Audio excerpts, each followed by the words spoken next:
I kena I think diorang tak bagi you ke? Ada. Ada kan? Tapi it's empty script lah. Yalah, You have to borak tak ada. Borak aja.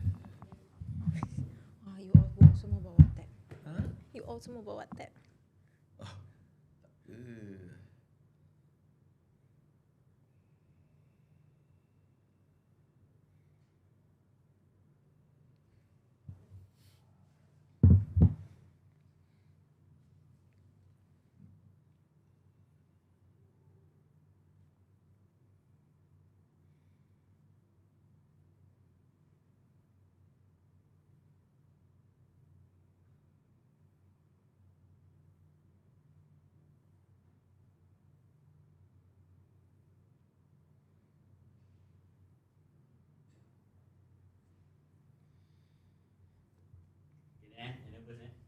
Nombor lah. Ketuk tangan. Surveyors okey ke? Dia dah biasa ni. Tak biasa. First time buat podcast juga. I mean talking to people. Boleh lah. Tak apa. Yang tengok pun bukan yang nak fokus tu on our talk pun. Actually dia orang mungkin just want to get some markah speedy je. And then put aside. So we take it as old friends, chit-chat, share kita punya experience ke, share kita punya from the bottom of our heart lah. How we think ni career of the building surveyor lah. You dah graduate since when? 2012. Oh, okay, 2012. Okay. Saya paling senior lah. Sebelum apa ni bila Saya graduate tahun 2000. 2000. Oh, okay. Batch Second batch. Oh, second batch. First batch is Steven lah. Okay. Ya. Boss you Ex-boss. Ex-boss. Boss. My current boss is Yap lah. Yong Chuan Teng. Yeah, Mr. Teng. Oh, okay. You mean I mean Pecan. Steven is Cove. Oh, yeah. Oh, yeah. Pecan is also Pecan is my junior. Okay. He's my junior. Apa nama dia? Yap. Yes. Asha. I think he's one junior. He started earlier than Cove. Pecan started earlier. Yeah. Yeah, he started all the condition survey and so on. So you recognize Pecan punya boss lah. Dah lama tak jumpa dia lah. Dah lama tak jumpa. Ni anak kata, boss, you tak takut ke I sit down with SR Liang?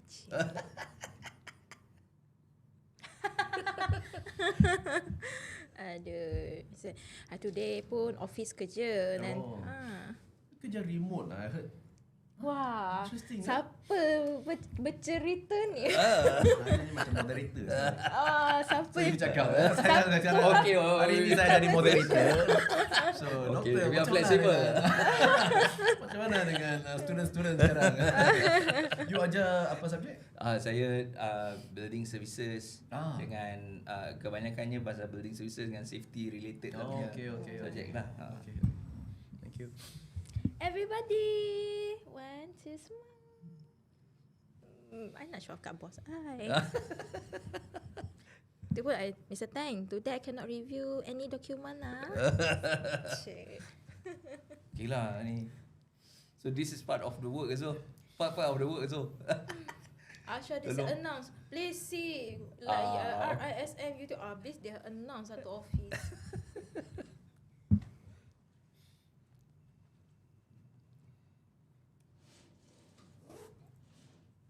Tak payah ikut skrip sangat lah. I pun tak baca je main skrip aja. Boleh je, okay.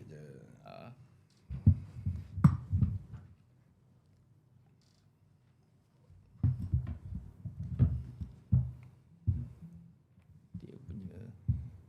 Kita tunggu queue ni saja ke? Ke macam mana?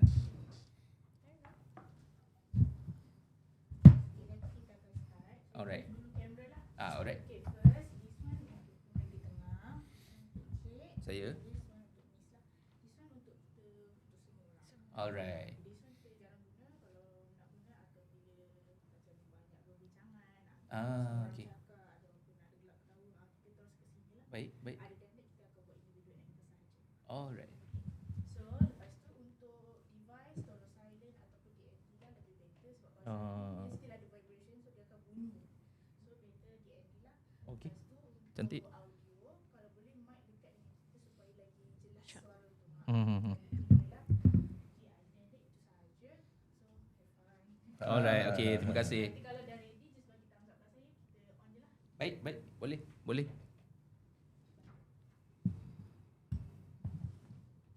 So sekarang bis dekat mana Surveyors?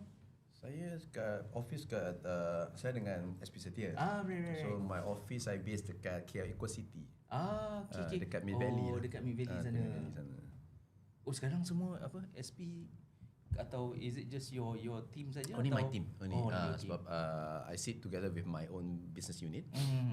So HQ dekat Setia Alam lah. Oh, masih lagi lah. Alright.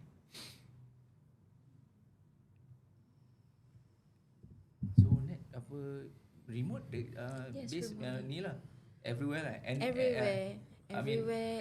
Anytime. As long as ada apa? Ada device and internet connection, then you're okay. Come on, sekarang kan dah canggih. Internet, Yeah. semuanya Betul. internet. Betul lah. So kena site visit ke, jumpa orang kat mana-mana, just Roger. Kita pergi. That's great. Dah start ke? Belum lagi. Okay. Dah start. Dengar tak? Tak ada. Tak dengar. Oh, okay. Kena dekat macam ke? Oh, ready je. Dah, kita akan start on cue pukul 10 ke? Boleh je kalau nak start awal, tak ada masalah. Oh, tak apalah, kita buat ngam-ngam lah kot. Lagi 2 minit. Kita buat borak ni, viewer memang tengah dengar kita gelak dah pun. Oh, ya ke? I punya group chat net, dengar korang gelak-gelak. Oh, ya ke? Tak dengar. Mana yang Selamat dah pagi. log in awal tu I see, in the I see. channel, so dia Yelah, listening. betul lah. Sebab dia dah live. Rasanya it's live kan? I see. Ya.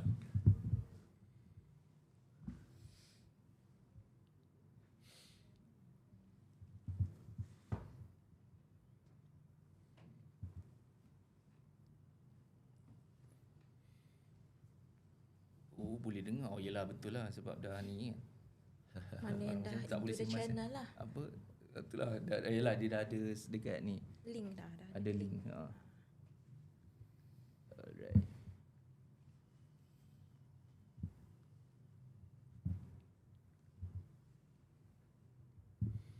Okay. Oh, dia macam tu. Alright.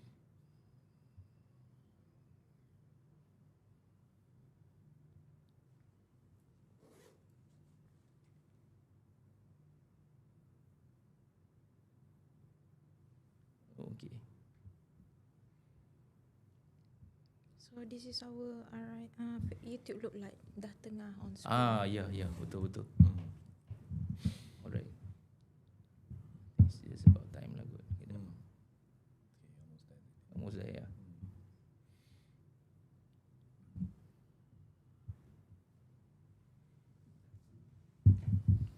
Right.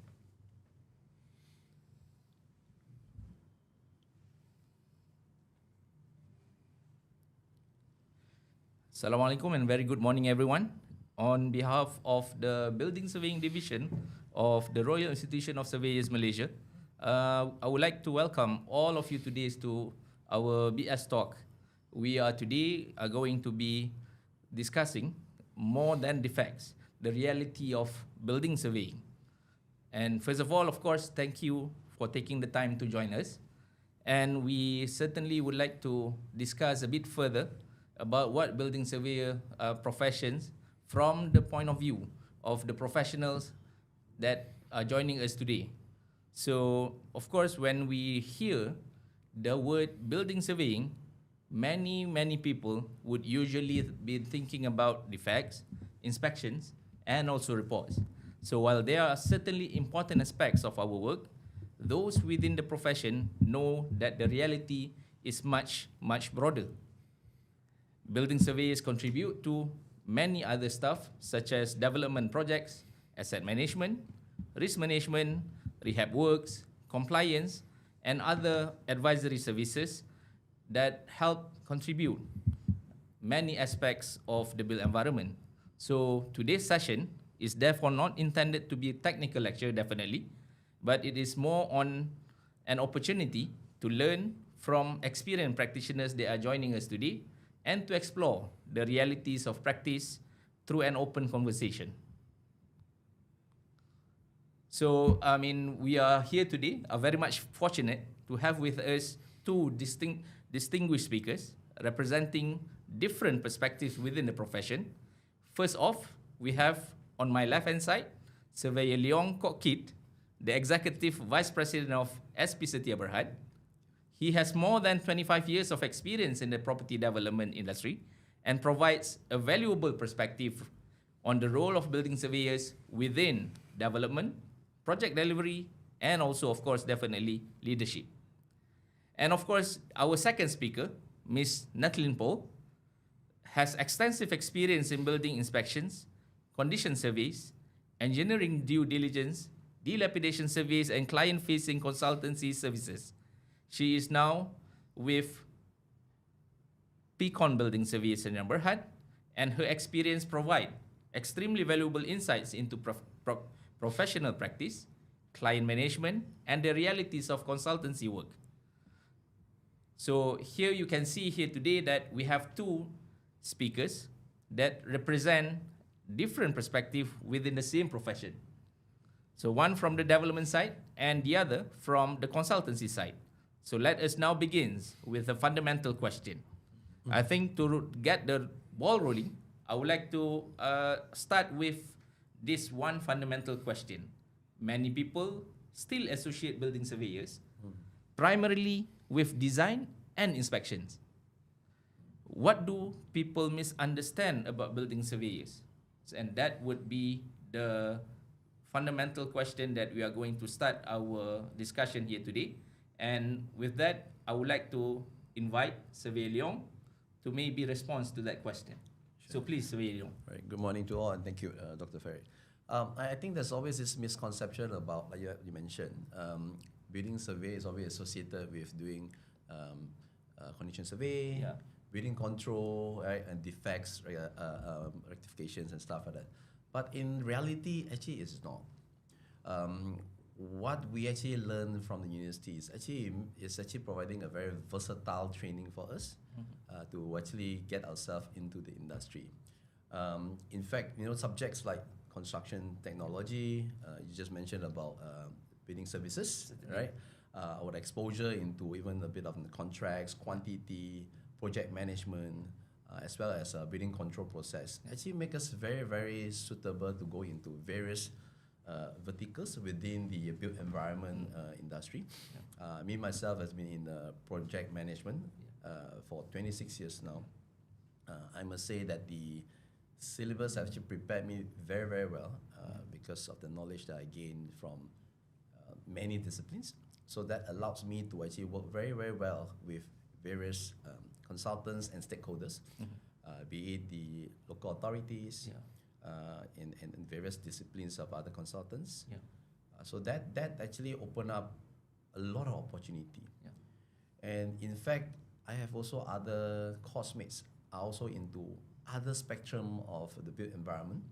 Some of them are in facility management, right? I think our knowledge into not just technical, right, and also into costings and stuff like that make us also very suitable. I also have course mates who are into asset management, right? Sometimes knowing what are the problems can also help us to prevent that and also add value to the property as well. So we should not be limiting ourselves towards what we were told perhaps when we first entered the course, right? I think in terms of maybe as a registered building surveyor, yes, right? The Act will probably say that these are the scope of work that as a consultant you are probably bounded by the Act to say to carry out certain tasks. But in actual fact, they are more than that, right? In fact, even some of my course mates are into training, right? Into quality training, as some of you may know. And also probably helping their clients to establish their quality standards as well. So there are various, a big spectrum that actually, a building surveyor can go into, be it from the conventional building condition survey and defect rectifications, or even building control, to project management, construction management, to training, to asset management and facility management. So I must say that the course has provided us with great opportunity. Certainly. Thank you. Thank you, Surveyor Leong. So here that you can see that in terms of the line or areas of interest in which where building surveyors may decide to pursue is actually a very wide spectrum. And with that, I think maybe we can go to Ms. Natalie. From your perspective, the same question. What do you make of the conception that building surveyors only being associated more and more with just defects and inspection? Maybe Okay. from your consulting experience so far. So please. All right. Hi. Good morning. So, the answer is similar to our SR Leong earlier. Being a building surveyor is not only limited to only checking defects. Mm-hmm. We also deal with landlord, Yeah. building owner, and also various kind of other profession to work together to meet the client needs. Because in this building surveying lines, the purpose of our report, our services may be various. Some may need our services for the maintenance. Yeah. Some may use to keep the property value maintain the property value, Mm-hmm. and also to protect also, yes. Yeah. And also for the adjoining property, the property of the, like for example, for constructions. Yeah. For construction, of course, they need a DLAB survey. Yeah. So it's a benefit for both sides, either for the contractor or property developer, also benefit the property adjoinings. So Certainly. when you step into building surveying world, don't limit ourselves only thinking about defects. Yep. No. Certainly. Yes, because we understand that there's a few, or there are a lot still thinking, oh, building surveying is only looking at the defects. It's like said. Actually, being a building surveying, the services and the professional services actually is quite wide. Yeah. It's no matter where, what consultancy or what positions Yeah. or what professional you're joining with, actually, it's quite wide. Yeah. You see, for example, our SR Leong here. Yeah. He is the vice president of SP Setia, which is the largest property developer in Malaysia. Mhm. And myself, I'm a business development in Picon. Yeah. So yeah, though I'm built up the background as a building surveying, Yeah. but I'm doing more on the consulting, on Yeah. the scope of work, and I try to understand your client needs Yes. and try to meet the expectation Mhm. and make sure our product deliver what they expect. Fantastic. Thank you very much, Ms. Natalie. So there we can see yet again that building surveying seems to be viewed rather narrowly by the public, but in fact, there are many different spectrum in which where our building surveyors provide services within the construction and property industry, and that essentially further highlight that the profession contributes throughout the building life cycle, and in many areas that may not be always visible to the public. Yep. So despite that, we continue to create value, and that naturally brings us to where building surveyors create value. So my second question would be then about at what stage of a building or maybe housing development, a project development, building surveyors can create the most value. So maybe Survey Leong? Well, interesting question, Doctor. I think being surveyor can really contribute in various stages Yeah. of the entire life cycle, Yeah. right? Be it from the initial condition survey, or even as a property developer, from the very inception, it's about delivering the feasibility study, Yeah. initiating the concept and the brief. So we can basically start from the very beginning, and all the way to the end of post vacant possession as well, right? So I guess importantly is for a graduate especially, is really play to your strength. Some people are very good at technical knowledge. Yeah. Some people are very comfortable with client engagement. Yeah. Right. Some are very good with project coordination. So play to your strength. not too much follow passion, follow your strength, where you can excel. And there are various, I would say, almost all checkpoint a building surveyor can contribute. Yeah. Yeah, thank you. Thank you. So there again, it reiterates the point that was made by both our panels today, that throughout the different spectrum or life cycle of a building, there is a room for building surveyors to play its role and added value to the whole process or the life cycle stages of a particular built environment. So what would be an opportunities that might be lost if building surveyors are only brought in at the end? Maybe surveyor Natalie would want to go on and look into that particular aspect. Yeah, sure. Meaning by the building surveyor came in at the end of the building life cycle. Yeah. Okay, it's quite sad if the building survey comes later, meaning by it might be too late or it might be can't be safe. We're not sure. So it is, as Leon mentioned earlier, it is building surveyor can be at any stages. But to best, if you want to keep your property at its best value, it is better to be started at the earlier stage, the very earlier stage, meaning from the building checkup or building condition assessment or building condition survey, and from there we found out the health of the building. Certainly. From the health of the building, you will also can involve in the process how to solve the problem based on your findings, where you can come up with a recommendation and you can help with the monitoring works. Then from there, that is the how in the repairing process or problem solving process based on the defect finding that you found. Then after that, post repair or post PCA, we can also involve in building maintenance to maintain the building value, to maintain the building functionalities. Certainly. So from there, the building will maintain and will keep. So the value is there.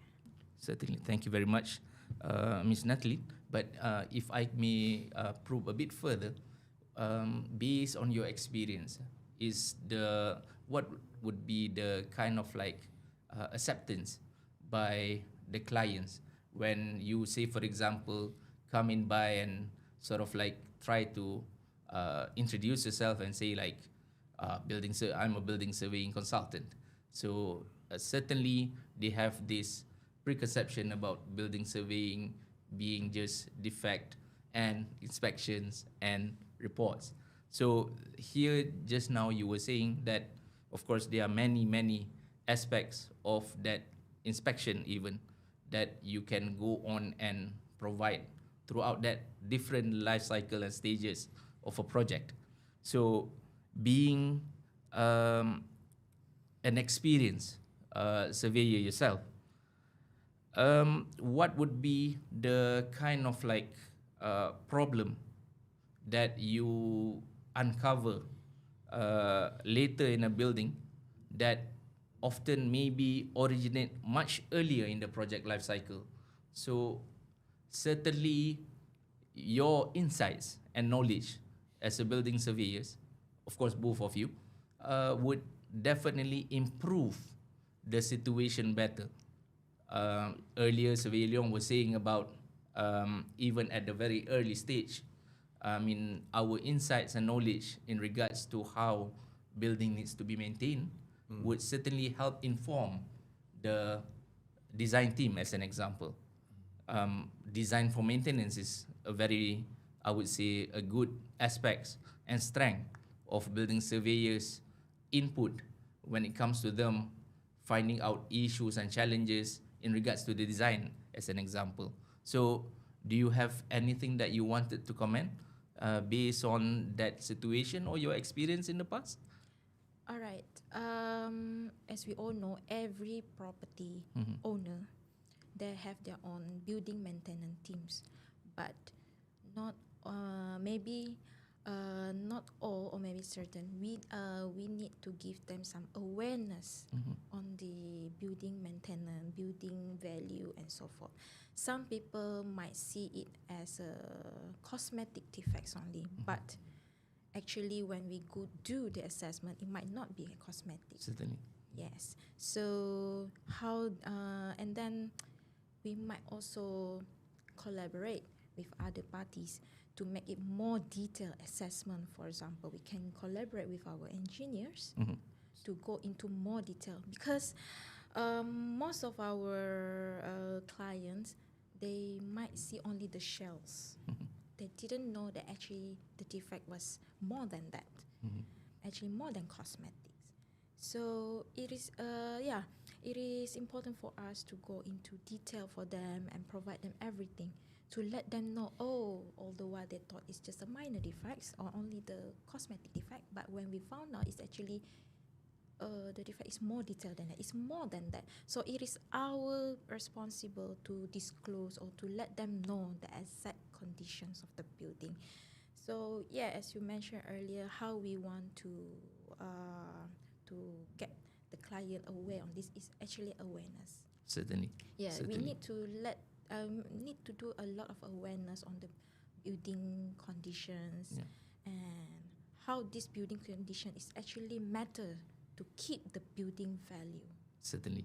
Yes. That's right. I mean, that a very key value, and I would say as an executive vice president, value is something that you always looking at into always. I mean, especially being with an established and renowned developers such as SB Setia, certainly we can see that your portfolios of projects always look into these very aspects. There's a lot of very good planned, successful township that SB Setia have came up with throughout the years. And I would say certainly this is something of your strength. So when it comes to trying to sort of like improve upon your projects year in, year out, what would be the insights or that important insights that you can maybe share to our budding building surveyors? Sure. Certainly. Yeah, Doctor, I think there's a question about knowledge management here. So in life cycle of the entire property, it's very important that we share lesson learned at the end of each project, so that when we formulate a brief for a new project, we take into consideration all the challenges that we face and we address them in the subsequent projects. Feeling which will be continue in the vicious cycle where the same problem reappear again. Yeah. So it's a question about getting a post completion report, post-mortem, sometimes we call them, right? And so that the people who are doing planning for the next project will learn to avoid, for example, certain glaring defects issues. How do we improve the detailing? Yeah. So this is one part that usually developer will do at the end of the project to learn from it. The other one, I think these days is all about data driven. So as a developer these days, we rely a lot on data in terms of what the customer needs, what the new trends in town, and also perhaps some of the new technology, building technology that we should actually embrace to bring into our property. So all these things are basically, I would say, it's a day-to-day job, right? Constantly there for us to improve the product offering of all the project that we are rolling out. Yeah, thank you, Surveyor Leong. And again, we just goes on to show from the responses that our speakers already shared here today, there are a lot of values that building surveyors could bring into the project, and that would certainly comes right from the beginning, in the middle of the project, or maybe even towards the end. But more importantly, it goes on to show that building surveyors are very versatile in their roles, and it's also important that we share all this expertise and knowledge that we have to further improve the buildings, the assets that are being assigned to us, and of course to preserve value of that particular assets. And here, this again another point that we can see being raised by both Surveyor Leong and Ms. Nathalie was that while projects and buildings are important, ultimately, we building surveyors, we work with people. We always needs to, it can be either the stakeholders, many stakeholders that we have to deal with. Yep. I mean, our colleagues, our fellow colleagues, our fellow professionals, I mean, engineers, other surveyors, and of course, ultimately, the client that we are serving.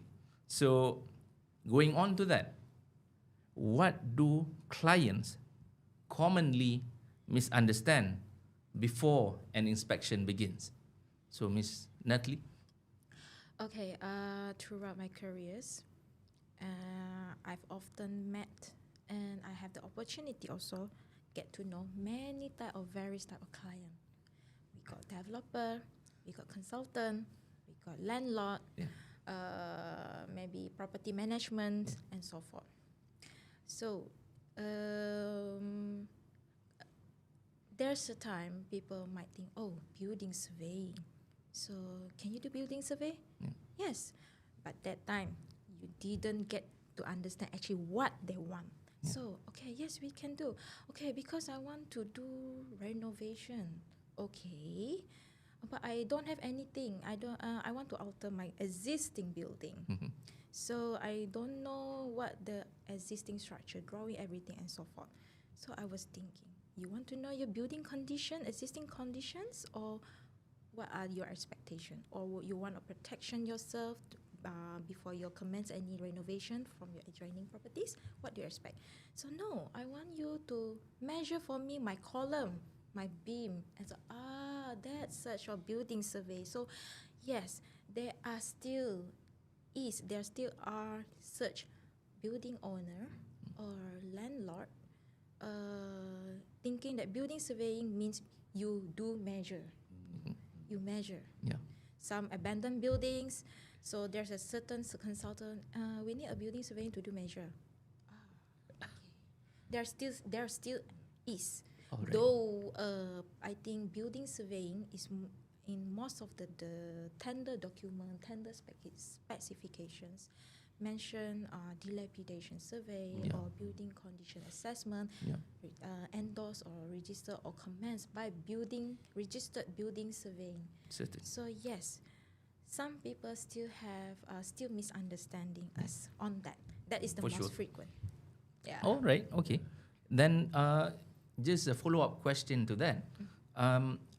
Essentially, if prospective clients were to come over to you and discuss about the possibility of engaging you to perform inspection, what sort of like understanding that the client needs to be clear of for them to communicate to you, to tell you and share with you, so that it is you would be able to provide them with most values when it comes to you performing an inspection? Yeah. Okay. Building surveyor out there.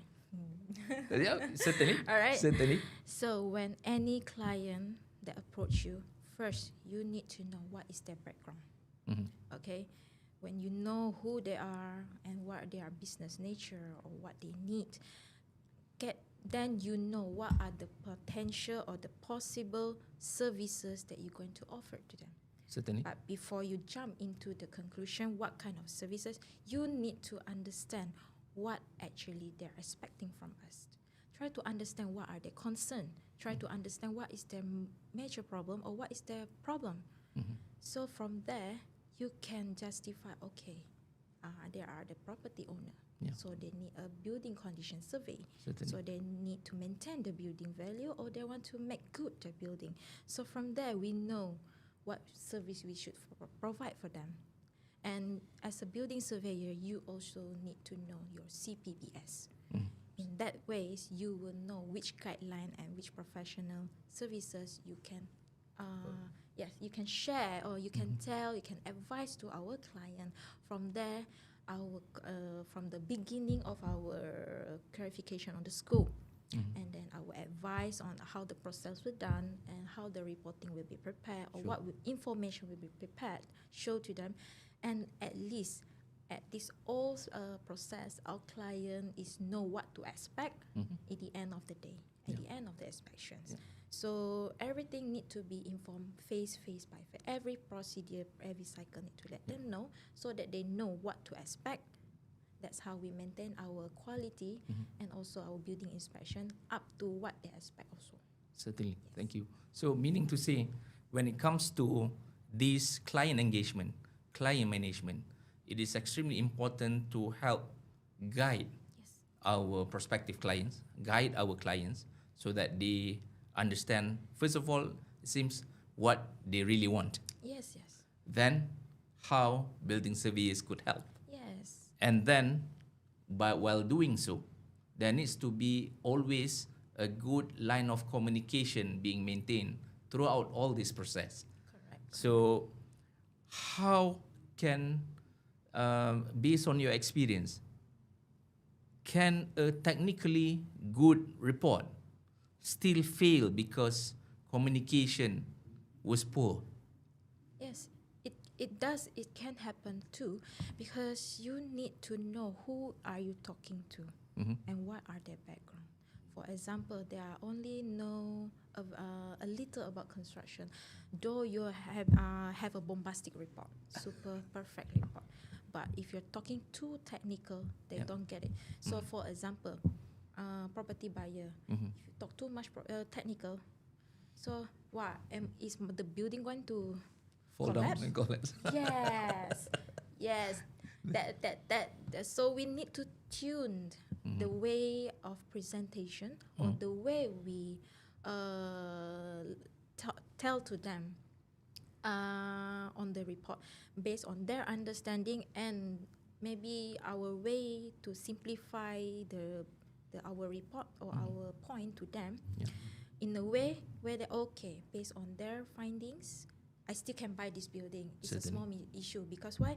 There is a critical, or that this is just a cosmetic, or this is just a building maintenance process. Certainly. So yes, we have to get to know who we talk and try to refresh or tune the way you present. That's great. Yeah, that's good. If I may add on, I Certainly. think, which is true, a lot of time building surveyor is associated with condition survey or defects checking and so on. And very often building or defects inspector is always associated or linked to a building surveyor, which is not the case, right?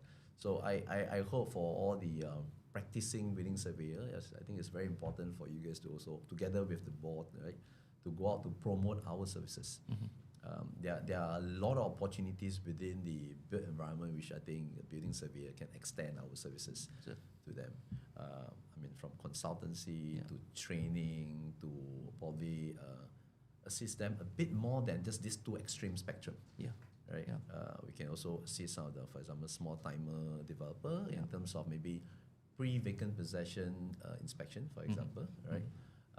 Again, like I mentioned earlier on, we can also help them to prepare a knowledge management framework as well, right? So that the company, in terms of the product that they're rolling out, will constantly get improvement as well. So there are a lot of opportunities here and there, which I hope the practitioner will slowly increase your services to extend to the clients, so that more and more people will understand about the services that a building surveyor can actually offer.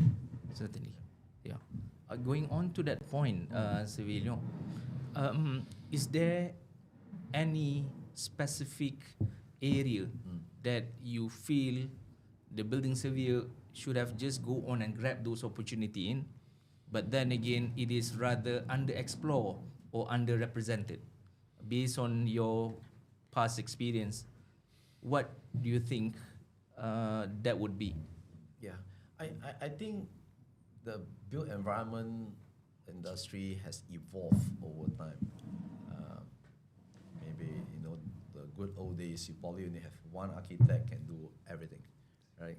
slowly then you start to branch out to have engineers, have surveyors, and even within the engineering and the surveying discipline also, then we start to specialize as well. So I guess there are again opportunities building surveyor can actually extend to. I like to think area like, for example, even project management. Certainly. Right? We have not been marketing ourselves as someone who can actually do project management. Yeah, I do tend to agree. Yeah. Right? But like I started earlier on, the syllabus actually make us very, very versatile, and actually making us, because we are not very extreme into respective discipline. Yeah. So it makes us like a bit like a jack of all trades, that we are able to kind of like gel everybody. Yeah. And so that to me is an area that perhaps a building surveyor can explore. Yeah. And hopefully the Act and so will also make a bit of provision for that. Right. I think there are also areas whereby we thought a lot about getting a condition survey report prior to any, for example, loan applications and so on. I think this has been talking for years already, but that probably has not been accepted or implemented yet. So I think those are areas perhaps we as a building surveyor can really provide a full reporting about the condition of the building, so that the bank will get the comfort before they actually release the loan to customers and so on. So there are, at the moment, those scopes are in a way, because building surveyor has not been there early on. So some of these so-called grey scopes has been covered by other disciplines, you see. So I think about time for us to kind of like, especially for the practitioner, is to step up, to start to get back some of this market share. Yeah, certainly. That's interesting.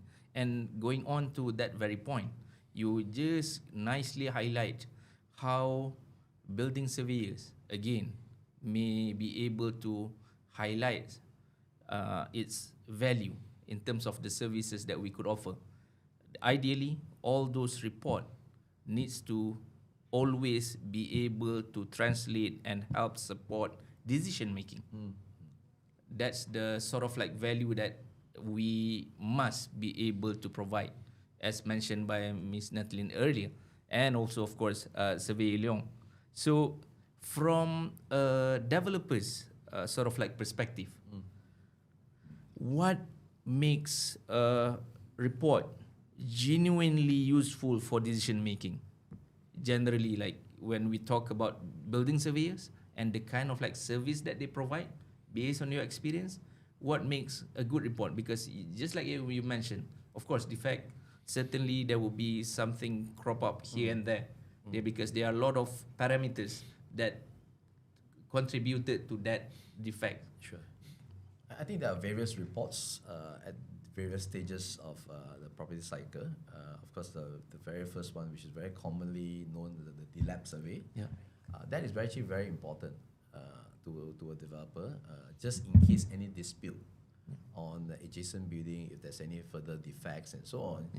A comprehensive report will actually, again, protect the interests of the developer, certainly, and also, of course, the adjacent building owner as well.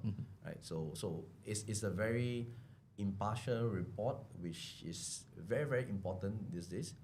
Right, because a lot more developments are getting nearer to each other, these days, especially in urban area. So those reports are critical.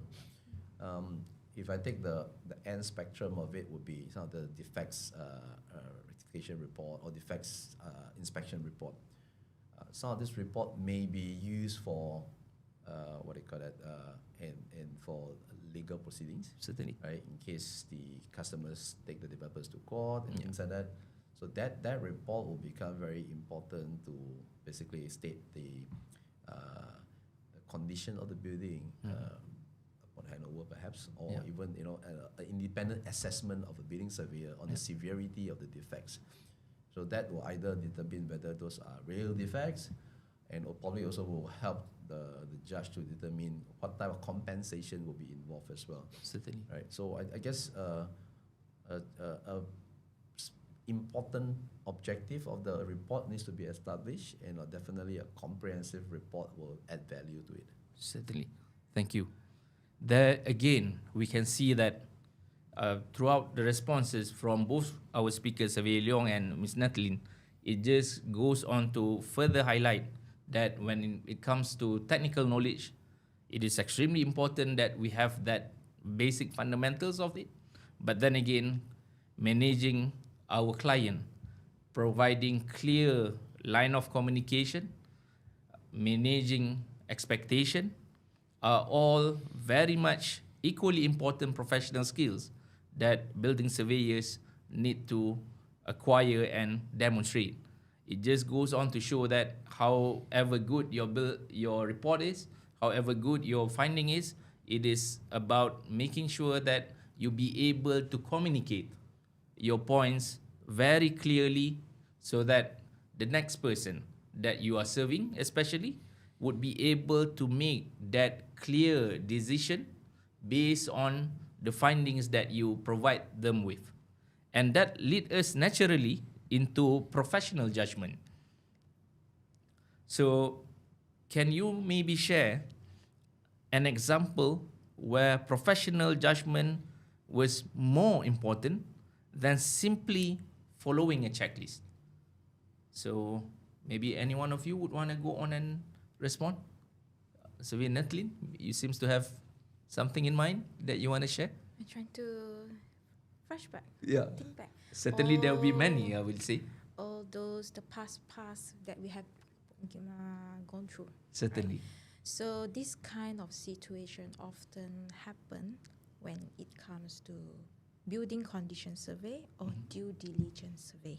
Sure. Right, or building condition assessment or due diligence technical. Yeah. It's as the title might be varies, Yeah. but the scope is likely similar. All right.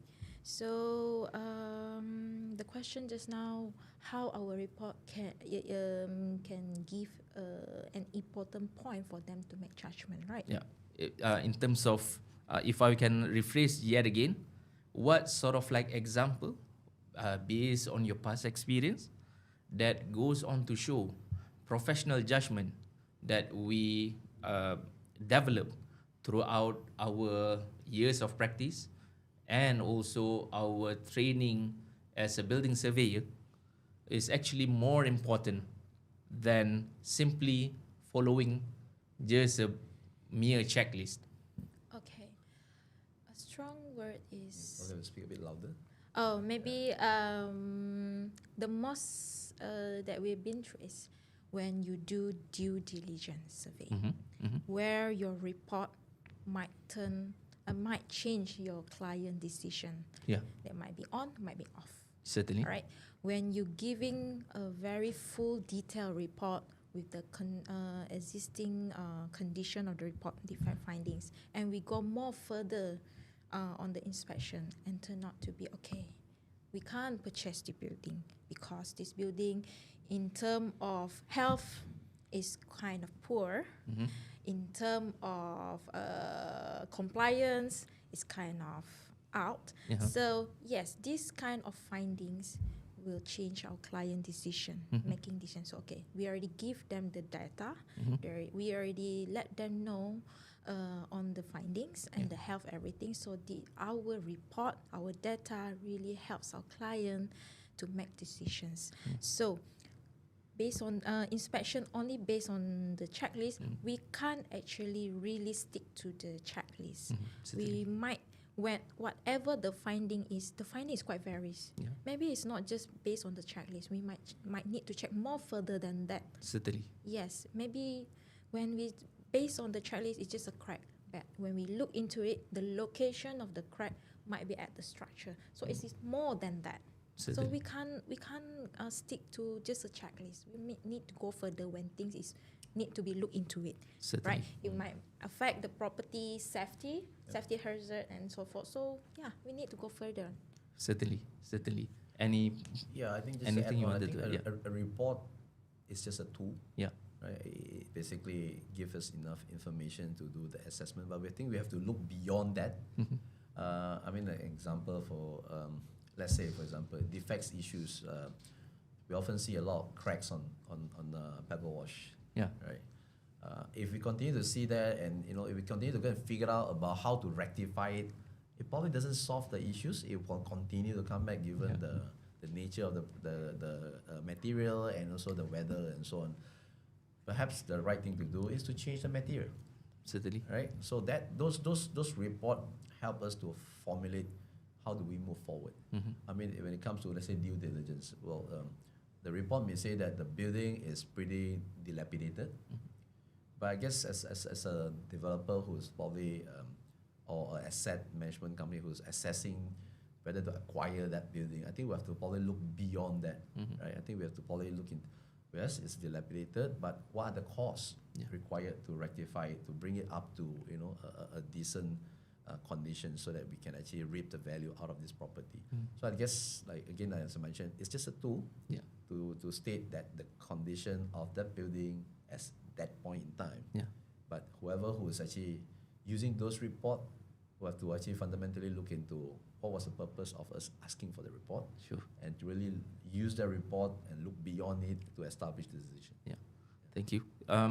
There again, if I were to go on and pick on that very response of yours that you just mentioned, I can see that when both of you mentioned that we are trained well in terms of the basic fundamental knowledge that we have, and then throughout the experience, it is easy for us, or relatively easy for us, to go on and pick up on these small little details that present to us based on the defect that or report that are shared from our fellow building surveyors.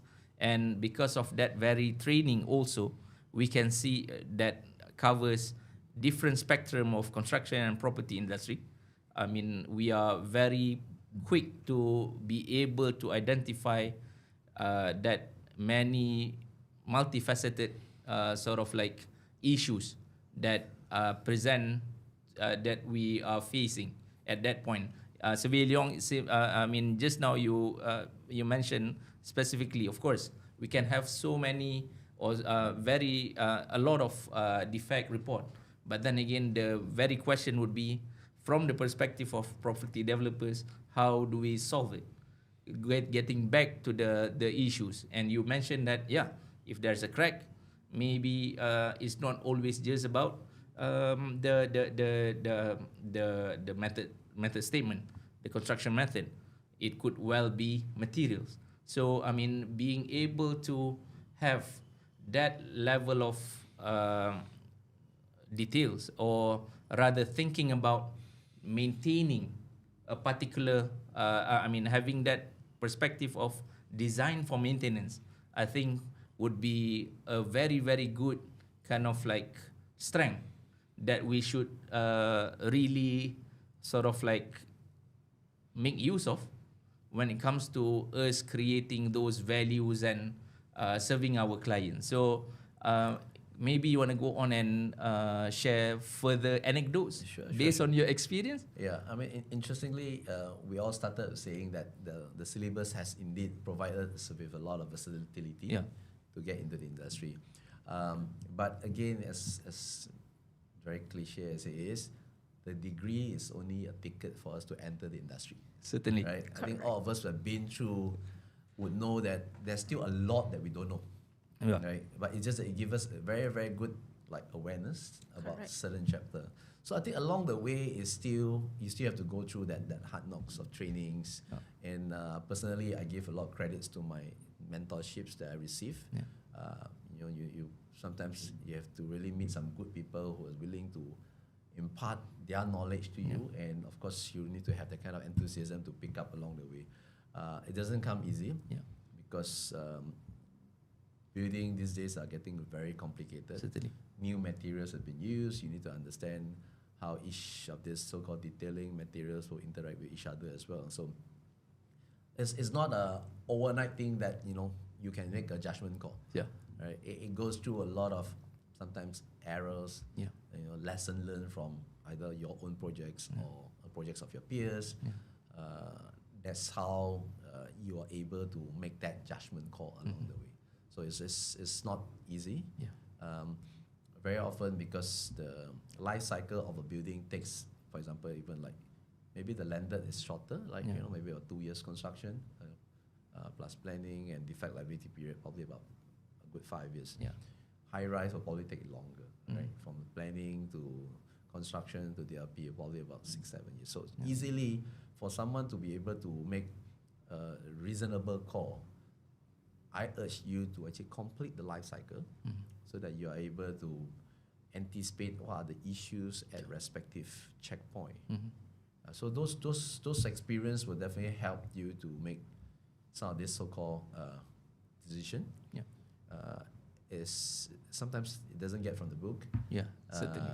Sometimes you may not get from people who have not gone through that particular cycle. Yeah.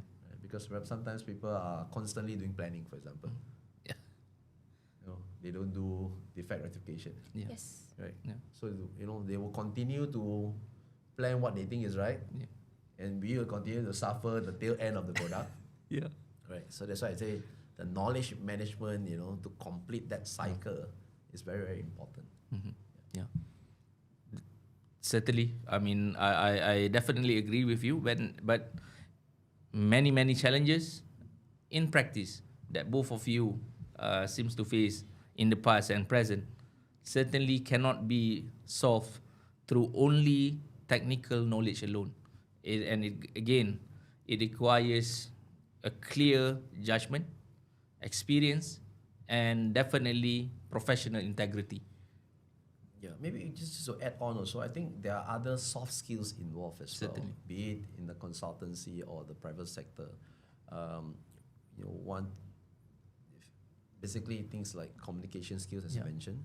You must be able to articulate your services to your client, right? And also understand the brief from the client properly, right? So we are also the other things would be perhaps also people skill, Certainly. right? So there are a lot of stakeholders that we're dealing, be it internal customer, external customers, fellow consultants in the industries and so on. So be able to work with people, be able to communicate properly, and also embracing the business acumen is important for you to go further. So it's not about just after I graduated from a reputable university carrying a building surveying degree. Okay lah, now I can go out and fight the world. This kind of thing. It doesn't work that way lah. And constantly you need to have the enthusiasm to continue to learn. Like I say, the built environment is evolving very fast. These days people are talking about 3D printer, prefab. I think the way we do things is currently still very, very conventional, right? But we need to also start to learn some new technologies so that we are able to improve our very own built environment in Malaysia. At the same time, also be able to extend our services to the region or to the world, so that we are able to kind of like allow our talent to offer our services to a greater community. Yeah, thank you, Surveyor Leong. And that very much an insight from both speakers in regards to the realities of current practice. So now let us now look further ahead. Earlier, both of you actually already mentioned quite a bit about the importance of staying current, understanding and being sensitive of the development, the advancement that are taking place in and around us. I mean, you earlier, Surveyor Leong, mentioned about how important it is to go on and look into and keep track of the data that are available, whether it is project and there's also the challenges or the advancement in regards to the construction method, the way that we do things even. I mean, on our the way that we operate with the current AI era that we are in right now. So how both of you see building surveying evolve over the next decade? Anyone want a response to that? Okay, maybe I start first. For sure. Yeah, I think technology is definitely here. We see advancement of, for example, camera technology, Certainly. drone, Yeah. AI. So I guess building surveyor as a profession, we have to embrace technology. Sure. So there are already company using cameras and also AI to do defects detection. Right. So basically, they'll be like having a camera tied to their probably head or the lapel camera. So they will just walk around that building at various stages during construction and so on to detect what are the possible defects. This is sometimes using the conventional way where you get a supervisor or inspector or to walk around the site. Sometimes the site is quite a big area. Sometimes it may be impossible for him or her to detect all areas.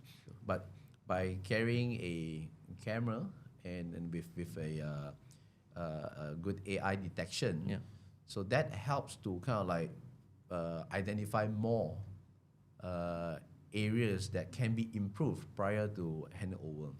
And of course, like I say, the drone technology is here that will allow us to also inspect area where it is difficult to access prior to this, like roof, water tank areas, and so on and so forth.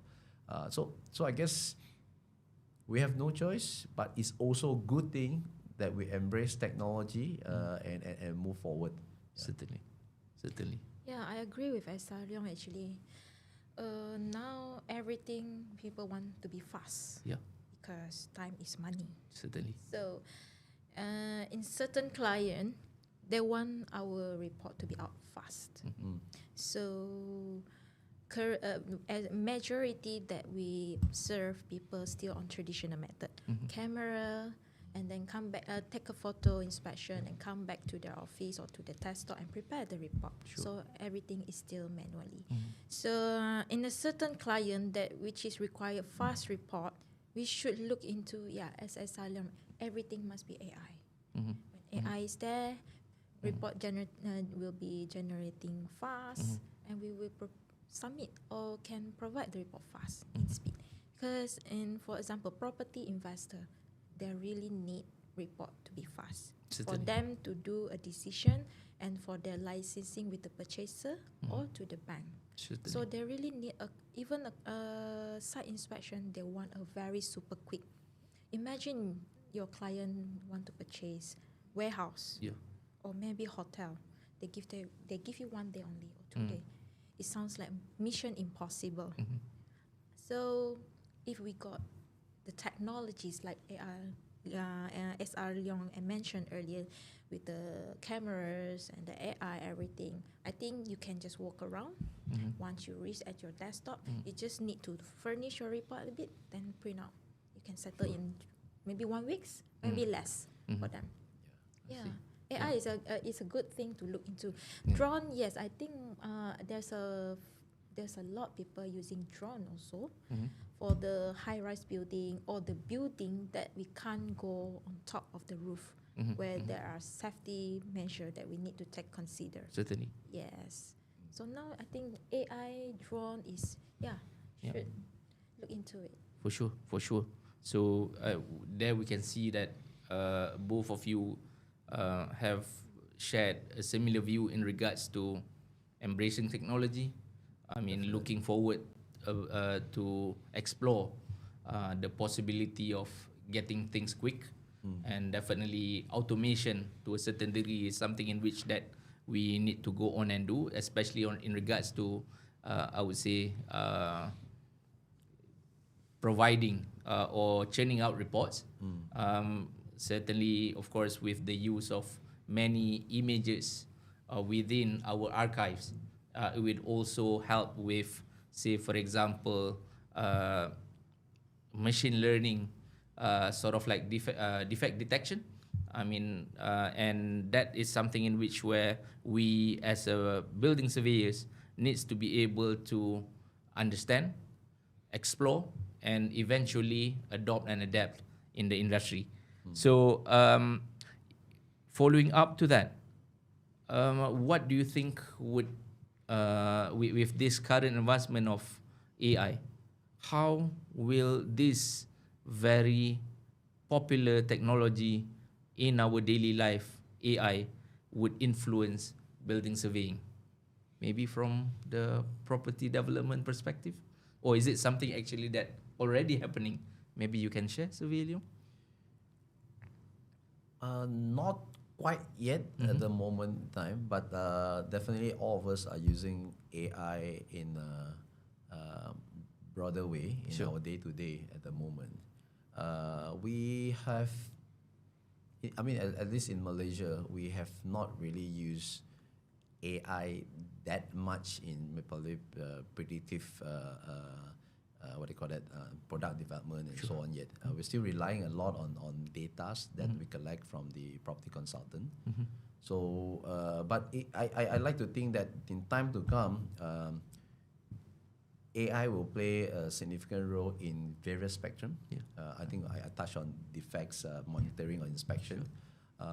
Very soon, I'm sure the AI will help us to also do data mining in terms of what are the needs of our customers to help us to formulate the project brief. Data mining in terms of defects to see how we can actually have solutions to address some of the defects issues and so on.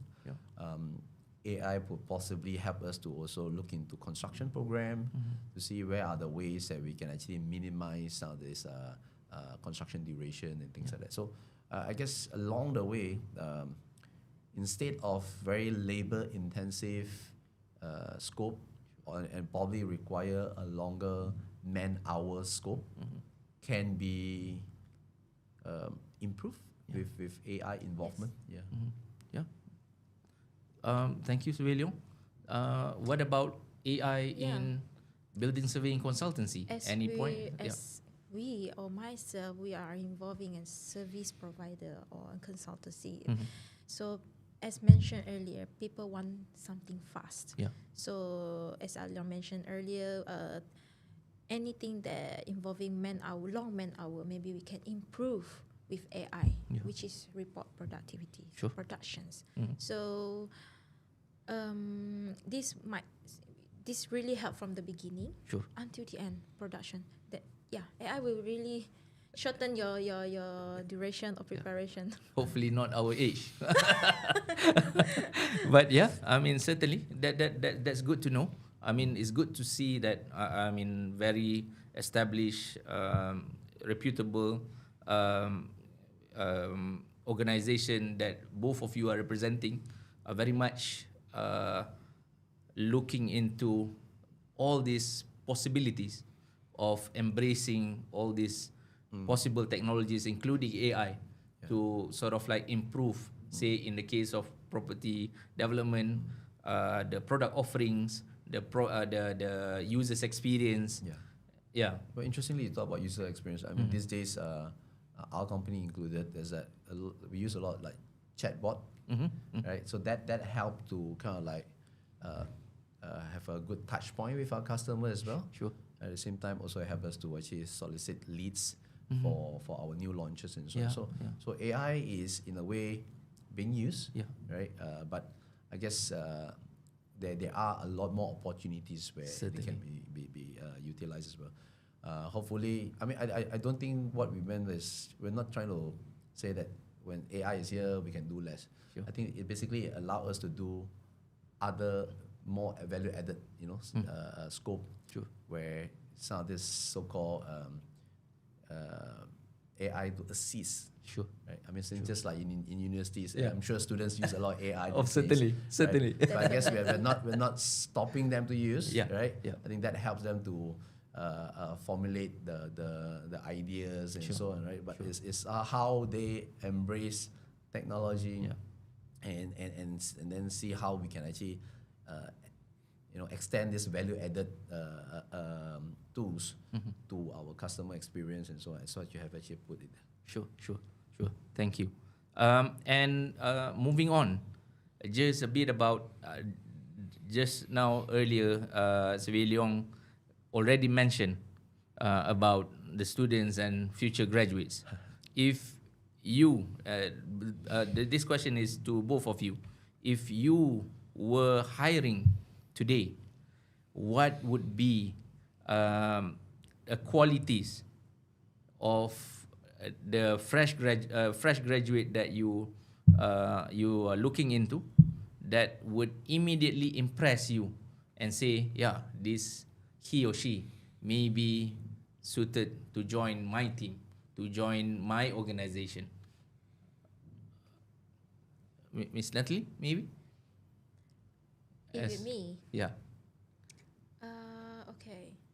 Because as we all know, once we graduate, we're still not sure what is there for us and how wide this building surveying industry is and which line we can go or sip in or venture. To me, you need to know, like as I mentioned, that you need to know where is your strength. Yeah. What's your strength? If your strength is more technical and you want on the field, yes, you go for that line.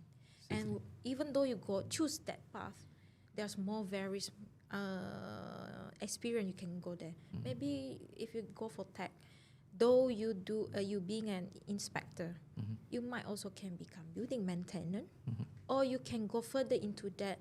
You can join the lab team to learn more on the defects or on the findings that you are involving, or maybe if you're more on more on the presenting, educating, awareness. So yes, so to me, just explore. Sure. Building surveying is very wide. You can involve in many lines. You can be anything. For example, myself, though I'm built up as a building surveying, but I'm more on the contract department. Sure. And I'm more on giving some explanation or awareness or understand your clients. Sure.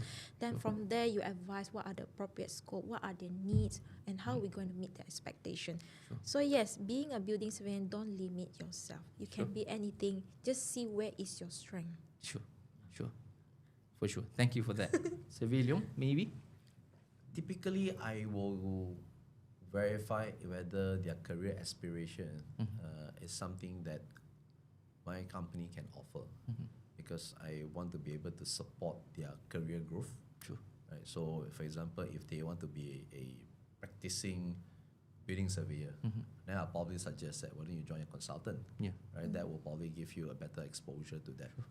So, if they want to pursue, for example, project management and things like that, yes, perhaps within my organization we will have some opportunity for them. So I think that alignment is crucial. Failing which, after a couple of months, dia pun tak semangat, and things like that. So there's no point. And we don't want that, certainly. Yeah. I think secondly, I also emphasize a lot on academic results. Yeah.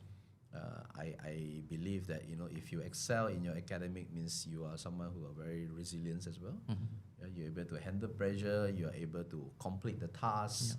Just like assignments and so on. Exactly, right? yeah. So The deadlines and everything. Correct, exactly. So you are able to kind of like, persevere some of these challenges, and have this kind of good attitude. So I think academic, to me, is also important because it speaks about how this person actually cruise through their academic year. Of course, thirdly would be how they carry themselves during the interview session. I emphasize a lot on communication skills as well. Correct. Communication is important. Because a project manager, my previous lecturer used to tell me, a project manager practically do nothing by themselves. Right? We get things done through other people. Certainly. So it's always about people. So if you cannot communicate well, you cannot basically instruct people in your project team or the consultant team to execute what was planned out in the project. So and it's also important for them to, especially in the corporate, to be able to articulate well. Yeah. Right. As one of my ex-boss used to put it, as a project manager, you have to be a cowboy at construction site because that's how you speak their language sometimes, right? You have to be a bit more tough. Yeah. But you also have to be a Harvard graduate at the boardroom. Right? So you must be able to articulate the strategy at the boardroom scene as well. So you have to be pretty versatile. Yeah. So these are the few key, I would say, qualities that I will emphasize on when I do the hiring. Thank you. I think again, this that's one of the things in which where we can the recurring theme that we can see. I mean, versatility, adaptability.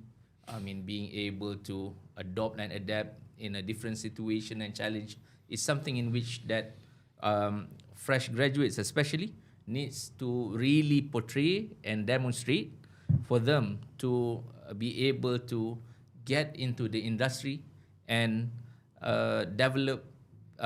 developing themselves into being a good, competent professional building surveyors. What about future opportunities? What do you think, based on both your experience, the kind of opportunities that future building surveyors must pay attention to? Survey Leong, maybe?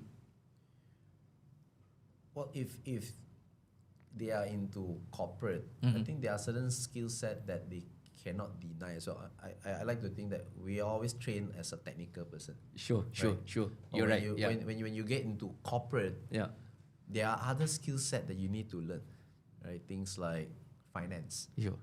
marketing, right? So you cannot deny that these are important skill set that you need to embrace if you want to basically climb further in the corporate as well. Yeah. So I urge for those who are from the technical background to also advance your study, to learn some of the other non-technical skill set as well. Sure. Yeah, I think that to me is very important to complete a person. Yeah. You can't be a CEO if you don't know finance, for example. Surely. You can't go if it will limit your potential if you just stay on as just a technical person. So I urge, I mean, learning is a continuous thing. Right? So I urge all building surveying graduates to embrace this learning culture and continue to advance yourself to at least what I call it. I call it the missing part of this skill set. You need to complete the business side of your skill set as well, in order to be a bit more holistic. Sure. Thank you, Survey Leong. Anything that you wanted to actually, add, I Natalie? agree to Surveyor Leong's opinion, where building surveyor can't limit just do the technical reporting, inspection, and so forth. You need to go more further, involving many other corporate, many other professions. And yes, this we need to know, like, get involved with the banker, like he said just now, with an investor, with all the board and so forth. And as we all know, communication is very, very, very important. Sure. PR. Yeah. As a building surveyor, you need to be good at PR. You must have a good in PR, because what you do, you have to set things clear. Sure. Everything need to be clear, so that there is no misunderstanding or something that unexpected things. We don't want anything like that to be happen, which makes us our services is not within what they expected. For sure. So communication is actually, PR thing is actually important. Certainly. So there you go. When it comes to the profession, certainly it evolves over a period of time, but there still needs to be always a clear and sound judgment that can only be developed by way of having a good, proper technical fundamentals, communication skills to make sure that managing clients and their expectation is something that we taken care of throughout the process. And of course, that would help communicate our technical understandings of the matter, and that would be the sort of like qualities that remains unchanged throughout. So now then, I think let's have a bit more sort of like exploration, where right now we have heard from both our speakers building surveying professions, both from the development and also consultancy perspectives. So we can, if I could sort of like help invite our audience to maybe, if you have any questions that you wanted to address or ask to our distinguished speakers joining us today, let's just go on and type in your response, and I shall try my very best to go on and sort of like ask or direct those questions to our respective speakers. So while waiting for the questions to come from the audience, perhaps maybe I can ask further questions. What still is the one thing that the public still misunderstands about building surveyors? I think before misunderstand building survey, a lot of them don't know that the building survey actually exists. Quite understand. Yeah, you know, I mean, we are relatively a very new discipline in the industry, relatively to other professions, right? You tell them, you know, someone is an architect or someone is an engineer, or even a quantity surveyor. It's easier for them to kind of like relate, right? So I guess it requires a lot more publicity, especially from the board, you know, from our professional body, to publicize what exactly a building surveyor is, what are the services that we can actually offer, right? And I like to think that, you know, together we'll be stronger. So I guess all of us have to play our part, be it in the consultancy, be it in the government bodies and also the private sectors. Right? I think we have to showcase and exhibit that, you know, some of the skill set that we have, right? So over time, I believe that we will gain the similar reputation, just like the other professionals within the industry. Sure. All right then. Now I think there actually already a question comes in from our audience. So I shall just read it, and maybe both of you certainly would want to go on and respond. So there is this question from the audience by Aniza Tajuddin, that actually asks in regards to how is building surveying practices in Europe or rather other parts of the world offer. What sort of like offerings that we have, building surveying spectrum of service that you might actually go on and experience for yourself based on your past experience. Is there any differences or similarities in regards to that? I believe maybe Surveyor Leong, based on being from SB Setia and having... unfortunately, I don't have any dealing with any building surveyor in other country. Sure. So, but from what I understand, when I first joined or when I first got into a university, the senior were telling us that basically they do a lot more like condition survey. They were also required to produce reports for mortgage and stuff like that. So I'm not sure whether that still applies, honestly. Perhaps the ISM side can actually clarify, you know, and do a comparison about services offered in UK. I was made to understand that you know, Singapore and Hong Kong are pretty established as well. Certainly. So perhaps we can also do a cross learning. And perhaps inviting some of the speakers from that respective country to get a bit more sharing, so that for sure. Because they are established longer. Certainly. Right. So perhaps there are services that we may have missed out. That perhaps the practicing consultant can also offer. And that will help to kind of like promote the profession better. Surely. Thank you. So Ms. Natalie, I believe your organization do have presence across I mean our country, across the country, and also beyond internationally as well. There's your office presence in Singapore as well. Yes. But any comments on that? Okay. International practices that might differ from the one that we offer in the country?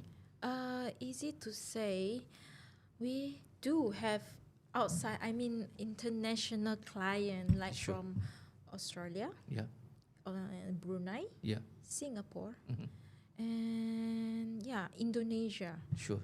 They come. They have property in Brunei. They have property in Malaysia. So then, our report as it is already impressed. I mean, they're happy with our report, Mhm. meaning by the detail, Mhm. how we present the report, and Sure. actually they are already impressed. For sure. So in terms of overseas guideline and so forth, yes, we never know, or maybe myself haven't experienced it. Sure. But as of now, whatever that we are prepared, we present and then we submitted, they're actually happy already. Meaning by the existing that is nice. I mean, they're really it's okay already. For sure, for sure. I think, thank you very much, Natlin, for that. I think based on those response that we got from our distinguished speakers, we can see for ourselves that, certainly in this regard, I do acknowledge that RISM have got to play a role in trying to sort of like provide that forum, discussion, and platform for us to compare and contrast the kind of like service that we can go on and sort of like explore, so that we would be able to further expand and, of course, just like what Surveyor Leong was mentioning earlier, try to grab those market share within the construction and property industry and be the leading profession in that regards. And of course, when it comes to we certainly when it comes to other international practice, say like in the UK, I believe there's a lot of requests that comes in to those that are practicing in the UK or Commonwealth country that really look into, of course, the issues and surveys specifically in regards to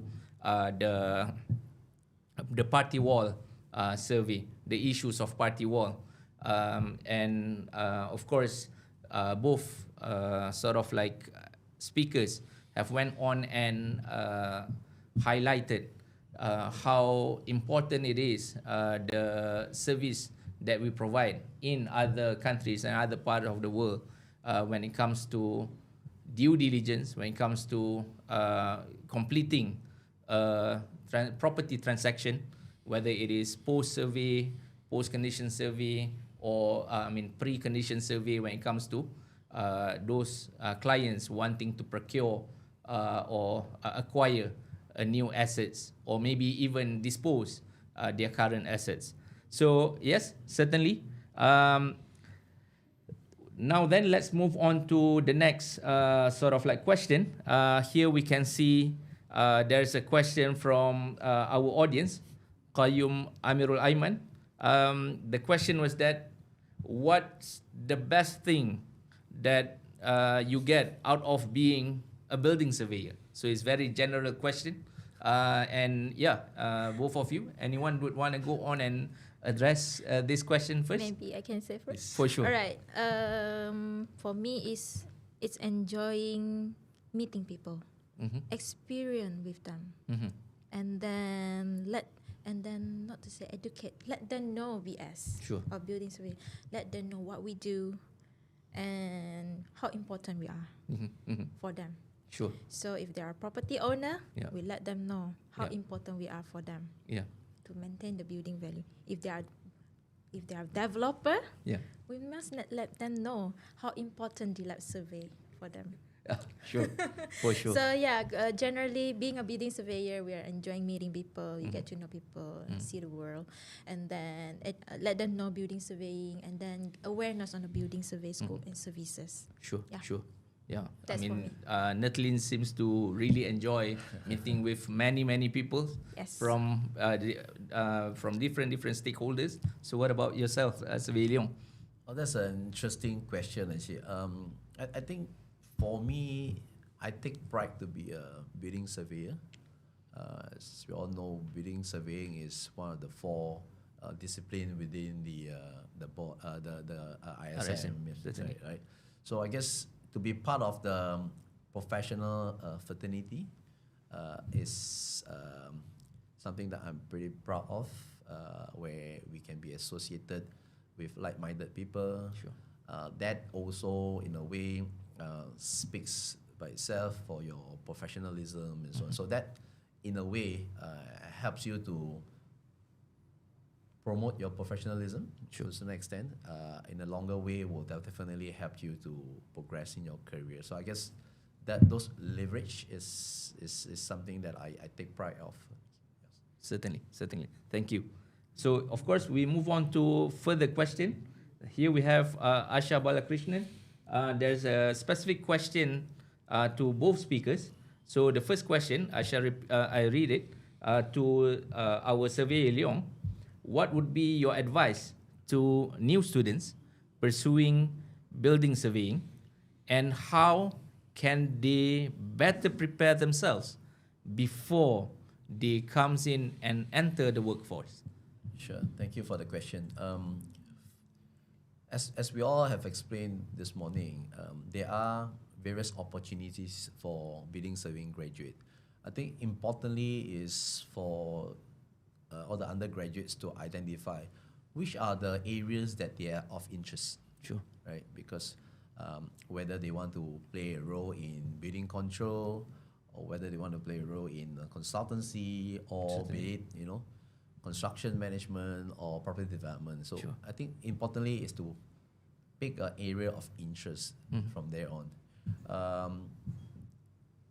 Then secondly would be, of course, focus on your academic. Sure. Because a lot of this skill set is gonna be very, very useful during your interview sessions to impress your so-called potential employer. Those will actually allow you to have a pretty good head start. And I think internship is also very important. Sure. I have the honor to have my internship with DBKL. All right. Right. So that provides me with a very good insight about some of the building control processes. And also, of course, I met some kakak and abang in DBKL. That also helped me to facilitate my work better as well, with better rapport. So I think a lot more of this preparation is important. So first thing first, pick an area that you like. Sure. Focus on your study, right?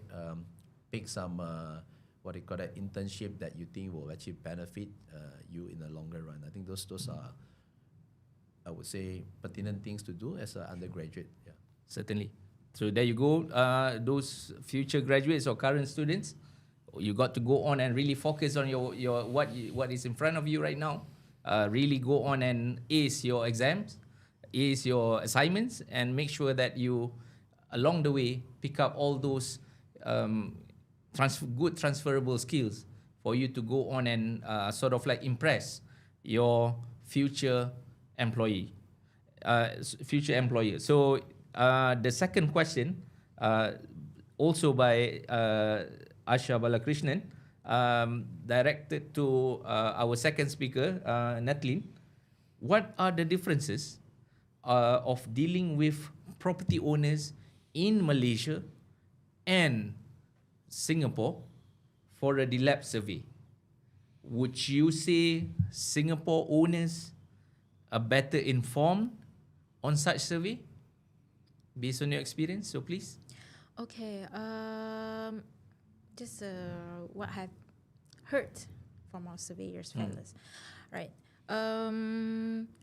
Actually, awareness of a DEFECTS survey, where Singaporean more known it as pre-construction condition survey, their awareness is quite good. I mean, they know the importance, and yeah, it's actually assess is the meaning by when we approach them to do a DEFECTS survey, it's easier, and then they know the importance, and then they allow us to do the DLAB survey. Meanwhile, in Malaysia, some people are still be careful.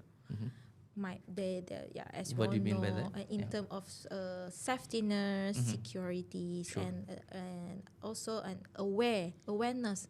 What is this dilapidation survey I for? see.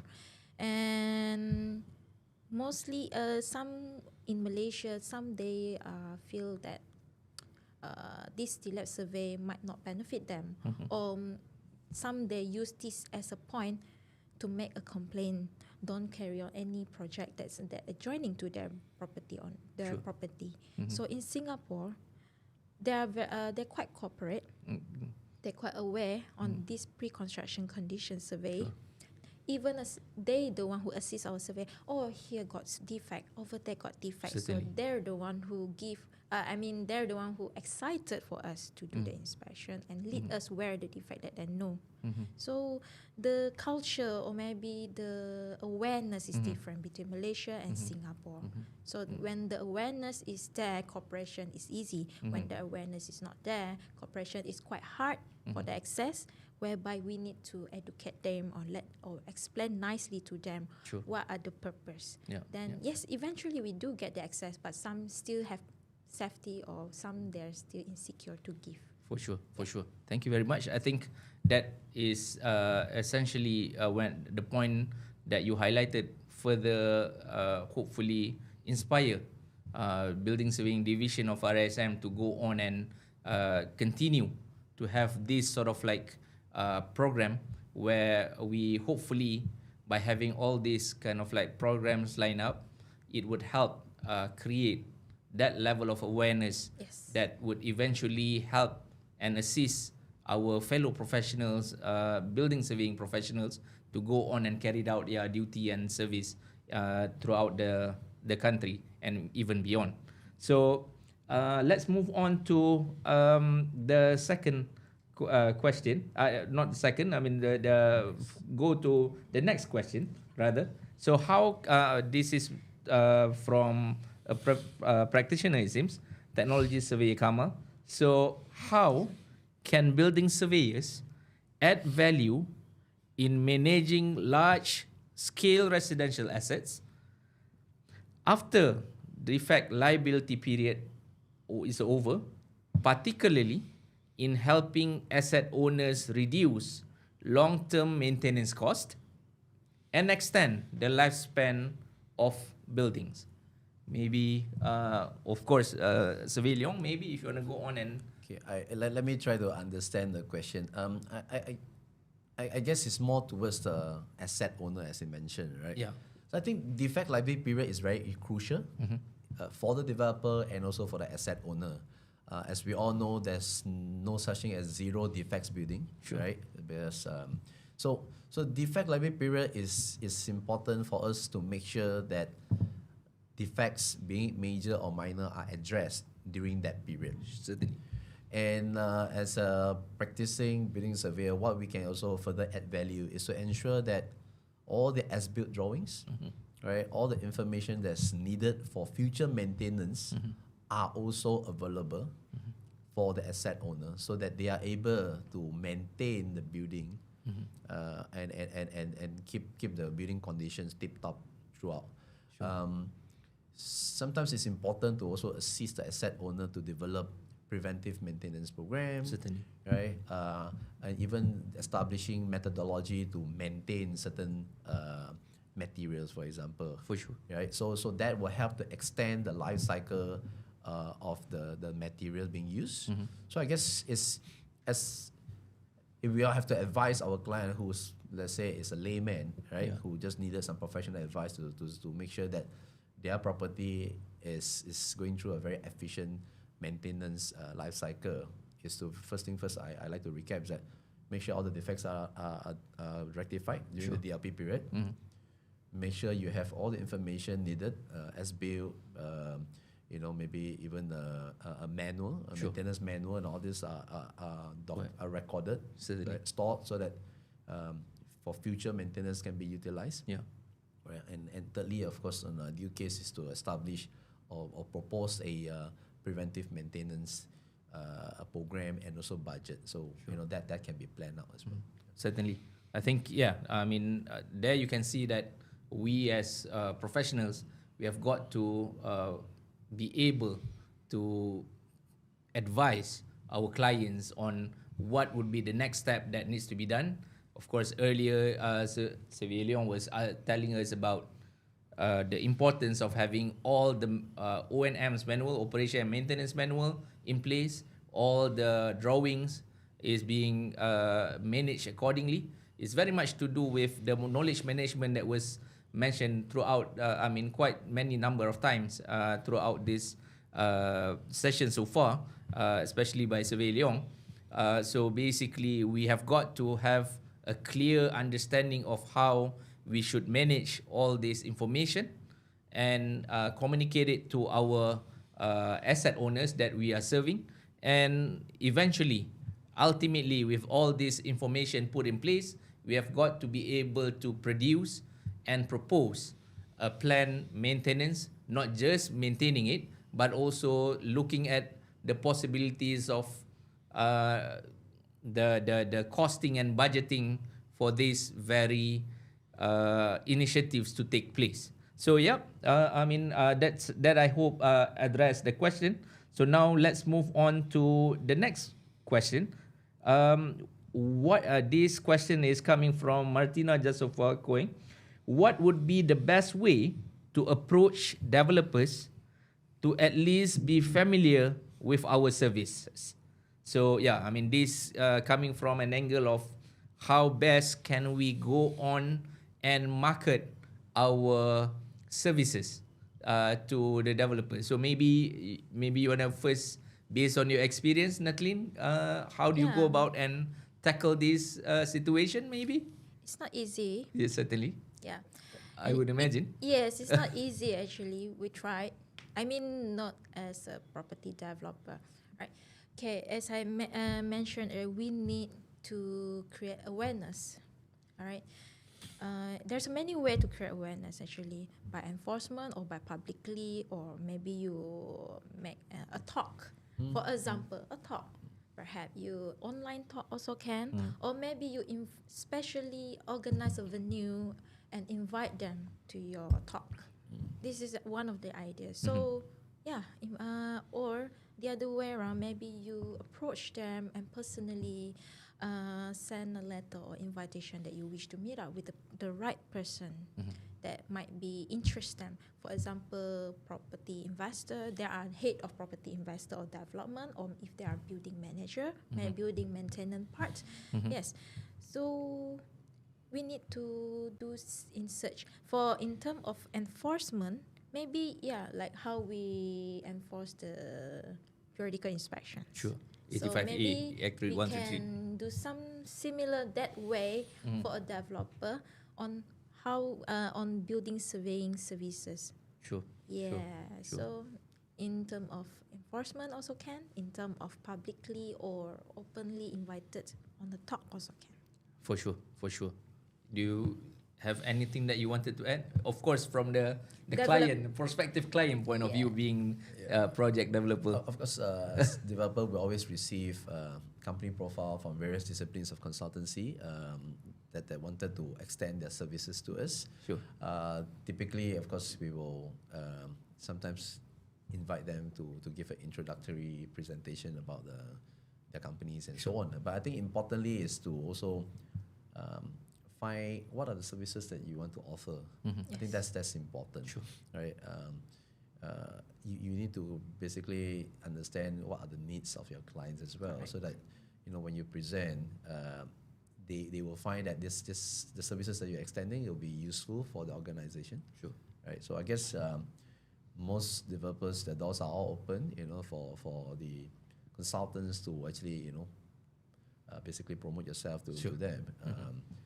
So I guess the other part, of course, definitely would be the professional body, who probably can do a bit more to kind of like, in a bigger way, to introduce the profession, so that a bigger community will understand what are the possible services that consultants can actually offer, and perhaps also, share with all the developers, maybe through through some talk sessions Sure. and so on, Yeah. so that they will be able to showcase some of our fellow surveyors, in terms of their credential and also some of the experience that they have actually gone through.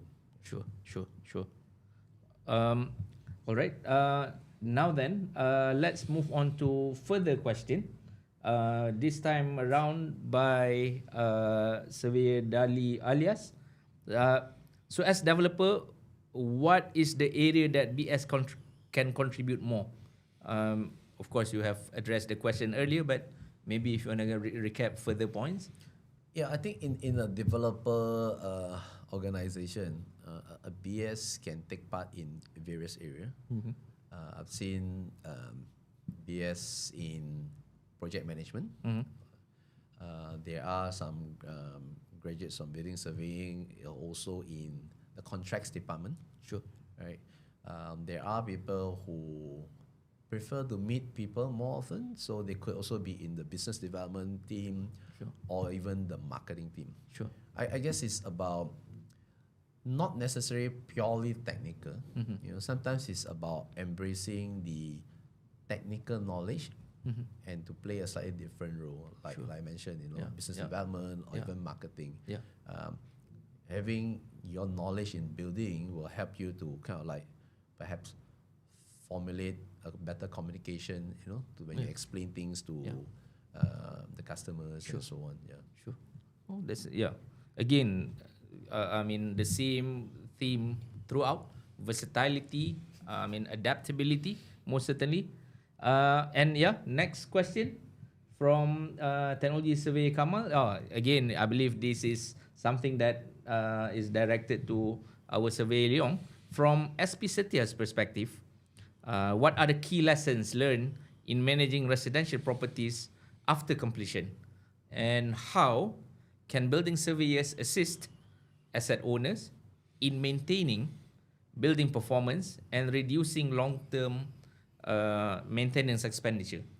Okay, before that, I think I just want to have a disclaimer. I Sure. just joined the company on July last year, For sure. right? So I'm less than a year with the organization. But typically, from my experience, is very, very similar as what I've explained. Bidding surveyor can, very much is on, again, circle back to that defect liability questions earlier on, right? It's very much to make sure that the quality is in place, right? If there's any defects detected, are addressed during the DLP period. And of course, also to circle back that knowledge of challenges faced on the end product and route it back to the planning team again as part of the knowledge management cycle to assist us to formulate a better product for the subsequent launches. Sure. So I guess all these things are interconnected, right? To make sure that moving forward, we will get a better product for our consumers. Sure. Thank you. And I think this could well be one of our last few questions. This is from Zamharira binti Sulaiman. So this, I believe, is directed to our survey Natalie. How do you protect your practice legally when a client misinterprets a visual inspection report? All right. So please. Okay.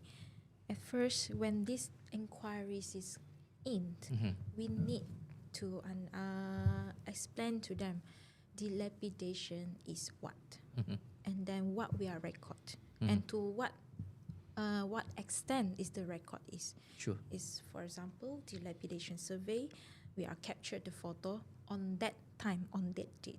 Certainly. And that's the defect during the existing defect during that time. So it is also important that that's why if you're not this, our photograph must be dated, and our report must be mentioned clearly that when the inspection has been done and when the report out. Sure. So whatever the legal matter that are coming out, raised out, so the time frame of the legal things and what happening on the site, we need to look into that. Sure. Because all these things is affected. As we all know, materialized spend, there is a materialized spend as well. And then maybe any defects that happen, also not purely because of the construction, maybe Sure. if the houses or any property located just right in front of the main road, which is on the busy main road, is also contributing for any defects on the properties. Sure. So it's a very wide perspective on very many things we have to look into Sure. to take consider. So the timeline, the date, the time when and what happening on surrounding is need to be take consider. Sure. Yeah.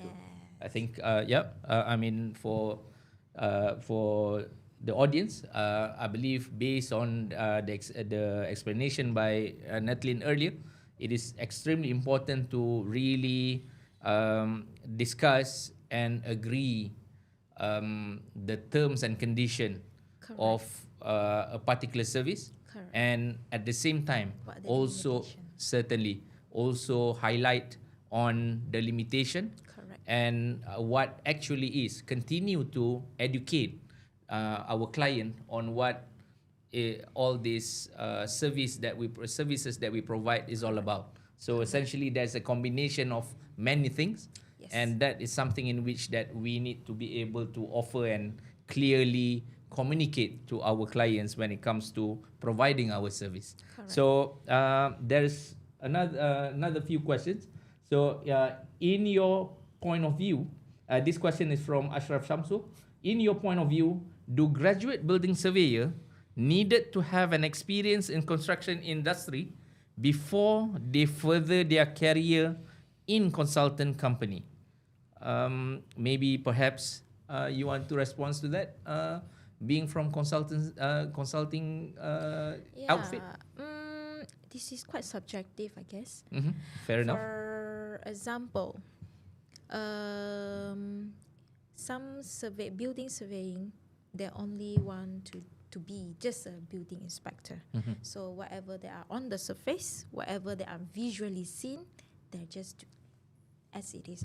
But if you want to be more than that, meaning by to access the building more in detail, and then to know why the defect is happening, yes, you need to be, you need to have experience in construction process so that you can know the potential of the defect happen. Sure. Yes. Sure. But that's fair enough. Any insights? I think you cannot deny that you need to have construction knowledge in order to assess the defects or even propose a rectification method for the defects. But of course, construction industry offer a slightly different experience as well. Sure. In construction management, you could be looking at even construction logistic planning, right? Construction sequencing or budgeting and so on. So it's a slightly different spectrum. But I guess for all of us to play our role as a building surveyor, we cannot deny that we must know construction. Sure. Which we can't advise our client about, or our assessment may not be correct actually, right? Yeah, Because yeah. you could be even labeling the material wrongly, For sure. right? Or even advising the rectification method wrongly when you don't understand construction. So not necessary to be in the construction industry, but you must know construction. But of course, what's a better way to learn construction, right? Yeah. Besides getting yourself involved in the what they call that, the practical work of it. Yeah. Certainly. So there you go. I mean, it's not something that is a must, but many based on the experience of our panels, and of course, I believe many practitioners out there having that experience in construction industry certainly would help a building surveyor in providing good, solid service and advice to our prospective clients. And I think maybe this is going to be our final two questions. It's coming from Ghazali Ismail. In terms of technical due diligence, what unique expertise does a building surveyor provide that may not be covered by architects or engineers? Nathalie, please. Unique. I can't say it's unique, but based on what we offered, not all our architect or engineer would do a detailed inspection as we do. Meaning we go assess wherever we can access, we look in, and then we capture every single defect, yes. Then we study the defects and to what detail the defects is. Because I don't think other profession will look detailed as ours on the term of the defects. Then we shall also study the root of the defects and come up with a recommendation to them. True. So from there, reporting and health check of the building is our core as a building surveyor. So I'm not sure if other profession do as detailed as ours. Sure. So if this is unique, then yes, it's a unique. I see.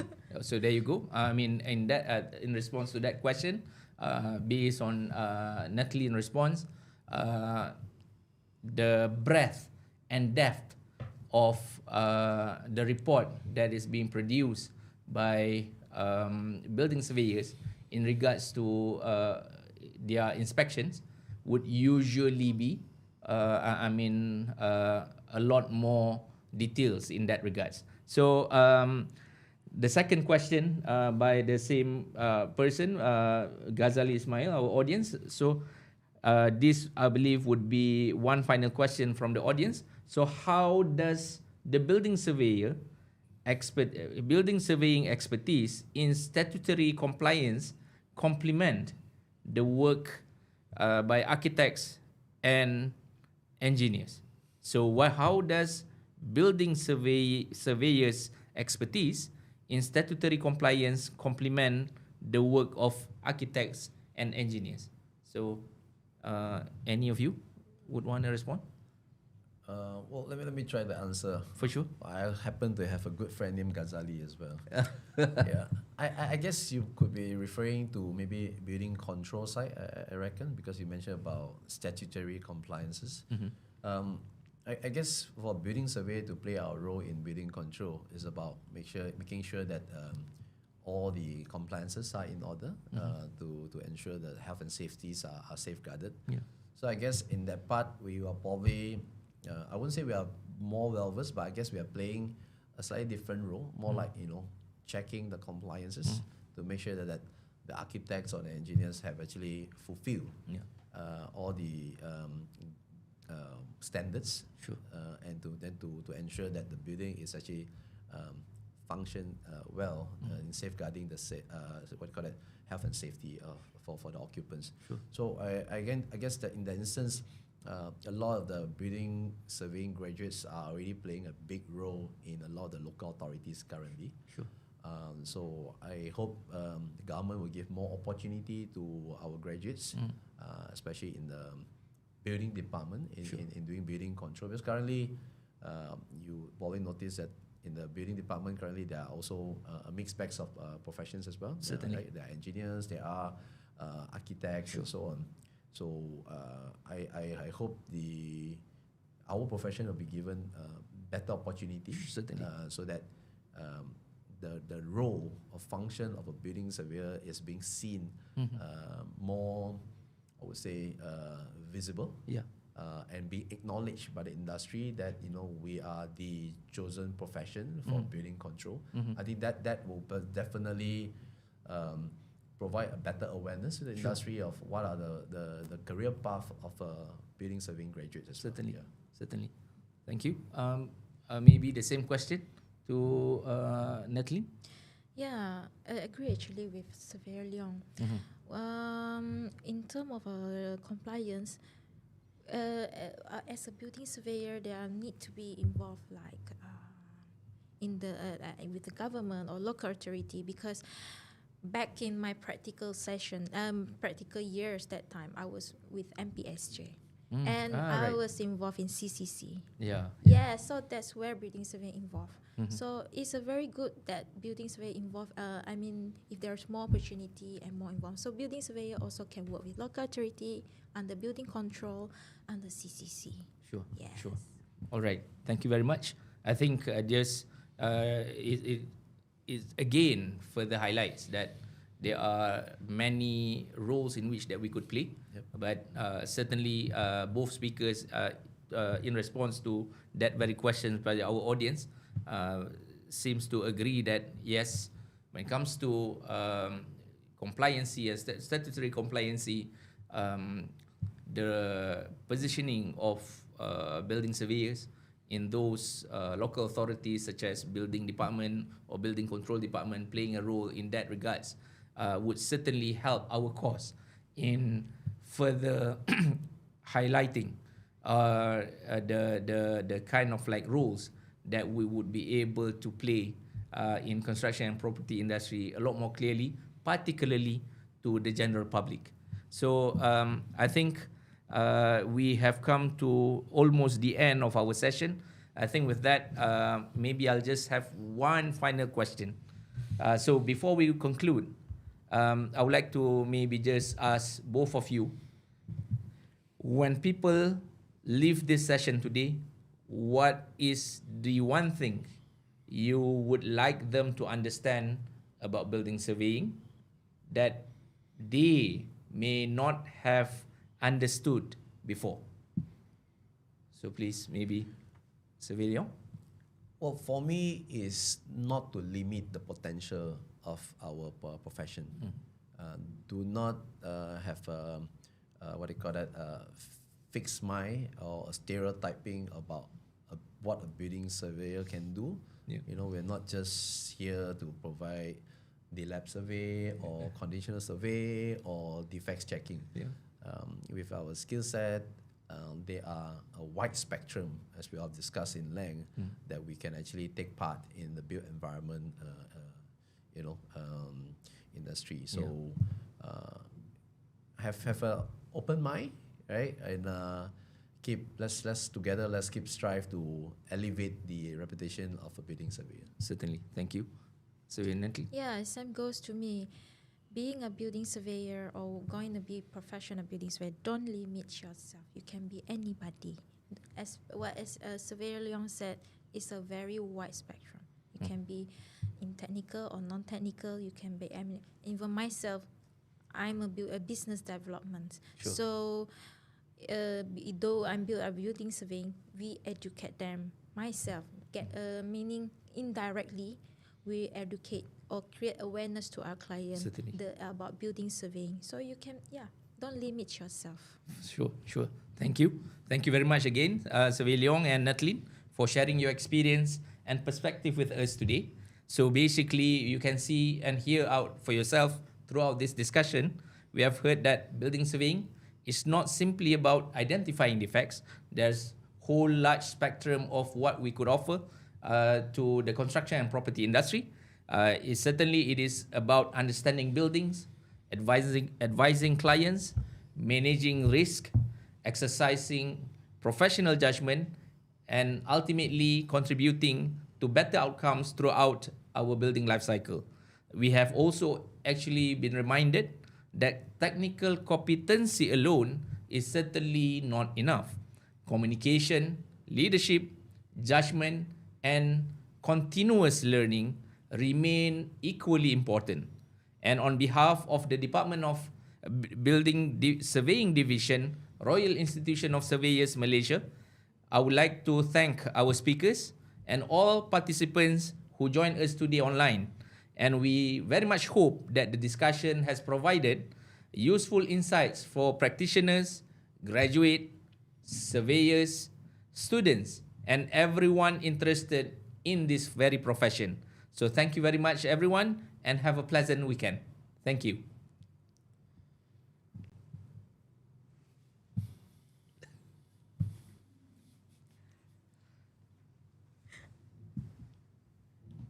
Right.